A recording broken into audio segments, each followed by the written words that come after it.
కీర్తనల గ్రంథము 99వ అధ్యాయము ధ్యానిద్దాం. యెహోవా రాజ్యము చేయుచున్నాడు, జనములు వణుకును. ఆయన కేరుబుల మీద ఆసీనుడై ఉన్నాడు, భూమి కదులును. సియోనులో యెహోవా మహోన్నతుడు, జనములన్నిటిపైన ఆయన హెచ్చించి ఉన్నాడు. భయంకరమైన నీ గొప్ప నామము వారు స్తుతించెదరు. యెహోవా పరిశుద్ధుడు. యథార్థతను బట్టి నీవు న్యాయమును ప్రేమించుచు రాజును స్థిరపరిచియున్నావు. యాకోబు సంతతి మధ్య నీవు నీతి న్యాయములను జరిగించియున్నావు.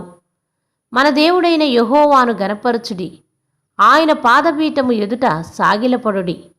ఆయన పరిశుద్ధుడు. ఆయన యాజకుల్లో మోషే అహరోనులుండిరి. ఆయన నామమును బట్టి ప్రార్థన చేయువారిలో సమూయేలు ఉండెను. వారు యెహోవాకు మొరపెట్టగా ఆయన వారికి ఉత్తరమిచ్చెను. మేఘస్తంభములో నుండి ఆయన వారితో మాటలాడెను. వారు ఆయన శాసనములను అనుసరించి, ఆయన తమకిచ్చిన కట్టడలను వారు అనుసరించి, యెహోవా మా దేవా, నీవు వారికి ఉత్తరమిచ్చితివి.